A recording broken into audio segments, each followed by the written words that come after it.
Ассалаумағалейкум ағайын, баршаңызға амандық тіледім. Кеше бір отырыста болсам, көптеген үлкен кісілер кешегі Назарбаевтың Дариғаның құдасы Қайрат Боранбаевты туралы бір үлкен керемет әңгімелер айтып жатыр. Қаламызға 1 миллиард 100 миллионға спорттық кешендер салып жатыр. Сол елімізге көмектесіп жатыр, кереметтей қайырымдылық жасап жатыр. Ондай азамат біртуар азамат деген әңгімелер айтып жатыр. Қарасаңыздар, үлкен кісілер оққан-тоққан. Әрине, бір адам ұнайды, бір адам ұнамайды, бірақ шын мәніне келгенде қарасаңыз, сол Қайрат сияқты бір Назарбаевтың айналасында жүрген 162 адам деймін, соның айналасында жүргендер біздің қазақ ұлтының 50 жыл артқа жібергенін ұмытпауымыз керек. Өйткені олар мемлекет тонады, қазақ ұлтын тонады. Сол тонағанның бір бөлігін қаламызда бірдеңе салғанда, сол өзіңіз ойлаңыз.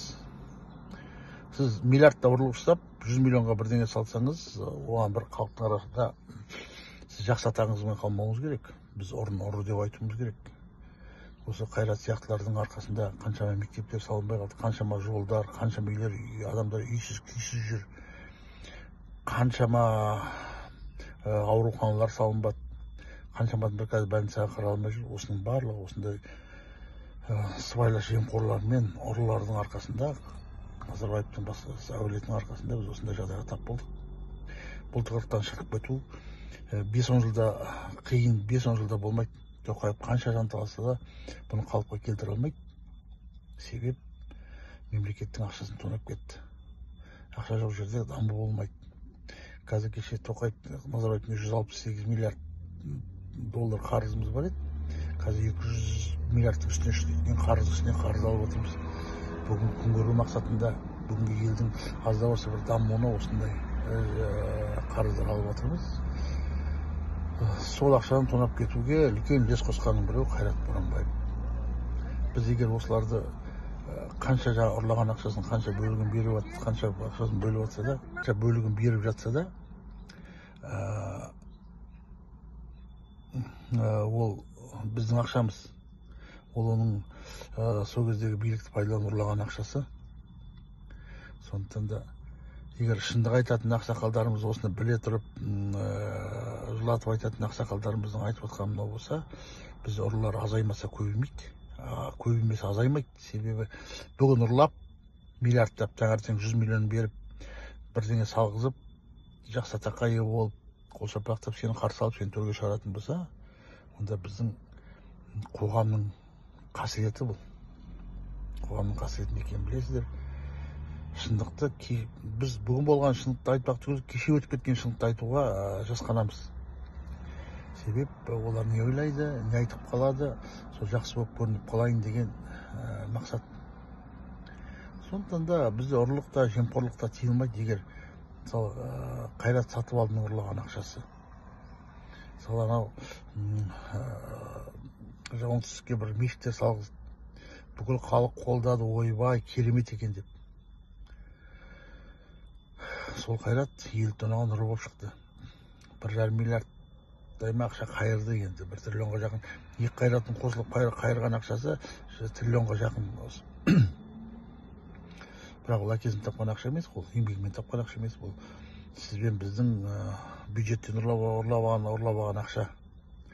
Әрине, ақшасы болғаннан кейін бұларды шығарды, елге көмектесті деп айтса, қайтаратын ақшаны ана қорға бермей, мен елім ауылыма салам дегенде батырлық көрген адамдар бар.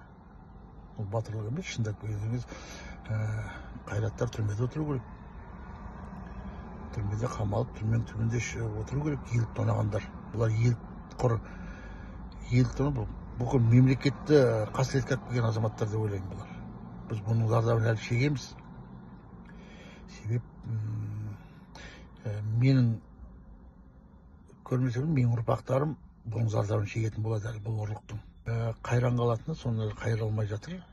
Осы қайырылған, аздап қайырылған бір ит кетсағандай, шиек лақтырғандай тыстағы бір 1 миллиард 100 миллионды елімізде соны бір керемет көріп жатыр. Осы ойбай қайырымдылық жасап жатыр, ойбай бүйтіп жатыр деп.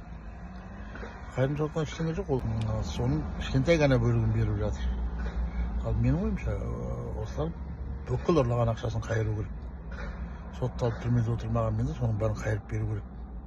Біздің Торғай облысының бүкіл инфрақұрылымын дамытуды сол қайраттың мойнына беру керек. Өзіміздің ақша мына қолыңызбен уыстап алып, мына қолыңызбен аздап бірдеңе жасап істетіп жатқан ол қайырымдылыққа да жатпайды. Ол бір үлкен